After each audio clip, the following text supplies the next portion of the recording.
Ассалаумағалейкум достар, сіздермен мен сәлем, және бүгінгі видеода біз PUBG-ті Free Fireмен салыстыратын боламыз.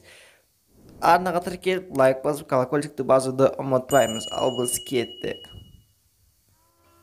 Так, достар, біз PUBG-ға кірдік. Мен оны скачать еттім. PUBG өте үлкен орындалады екен. 1.8 гигабайт орындаш. Мысалы, Free Fire'ның өзі 547 емес, сонда мегабайт, ал PUBG 1.8 гигабайт. Общий не бойынша Play Market'те мысалы более 500 миллион, ал неде PUBG-да 100 миллион скачивание. Значит, бізде Free Fire 5 есеге озып тұр, ал не бойынша, отзыв бойынша 54 миллионнан 4 жылдыз, ал PUBG-да 30 миллионнан 4 жылдыз. Мен сіздерге айта кететін жайт, ешқандай хейтерлер болмасын, себебі мен қай ойынды жаман деп айтып жатқан жоқпын, просто плюстар мен минустарын ғана талқылап жатырмын. Ал мен әр неге настройкасына ойынның нелеріне кірген сайын артынан Free Fire'дың темаларын көрсетіп отырамын. Мысалға айтатын болсақ, мынау біздің миссия. Олардың складтары осындай болса, біздікі мүлдем басқаша. Екеуі де бірақ ұқсас, бірақ екеуі де анық.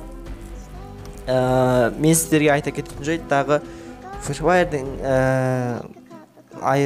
PUBG-ден айырмашылығы, Free Fire'да мысалы джекпот, магазин, анау-мынау болатын. Бұл жақта ондай жоқ екен. Ал эмоция бұл жақта вообще бір түрлі, білмеймін, маған как будто бір маймыл эмоция жасап тұрған сияқты бүкірейіп тұрады, короче.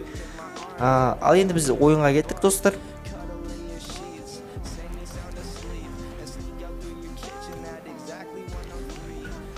Так, міне біздің ойын загрузка отыр. Даже на жердің өзінде тематика бізде басқаша. Бұл жерде бізде картада не істейтін болсақ, бізде наоборот барлығына стандартный жер. Например, на жердегі картаның көрдіңіздер ме, өзінің бір шетінде ғана басалатын болса, ал біздікі өзінің арнайы соған арналған орны бар. Міне, ол мынандай.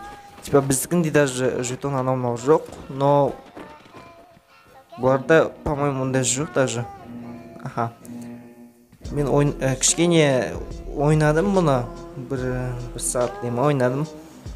Нормально, бірақ ананың бір плюсы, неқта сканер бізде арнайы алатын болса, мына жақта даже сканердің алудың қажеті жоқ, себебі бұл жақта өз картаны өзі көрсетеді екен. Так, мен любой қазір жерге түсем, если что, не істемеңіздер, комментария звук бойынша жазбаңыздар, себебі мен бұны сверх видео жазып жатырмын. Даже PUBG-ге оралатын болсақ, PUBG-дің даже осы звук бойынша ең ойындардың бірі болып естілді. Себебі қараңдар, даже мен құлап келеткен кезде құлама желдің дауысы как будто өзім құлап келеткен боламын. И даже метровканы указатель высоты бар ғой, соны даже көрсетеді. Бізге де соны не істеп қоятын болса, жақсы болатын еді. Бағана айтып кеткендей, PUBG-де дауыс жақсы деп едім ғой. Бізде Free Fire'ға сол дауысты қосса, ал ол дауысты бізге неге қосып жатыр ғой? Free Fire Max'қа неге жөн қосып жатыр? Даже қараңыздар, автоматтың өзін атқан кезде өзі эффектісімен, даже звукмен күшті істенеді. Ал біздікінде, міне, біздікінде ондай емес. Бізде обычный, просто walk.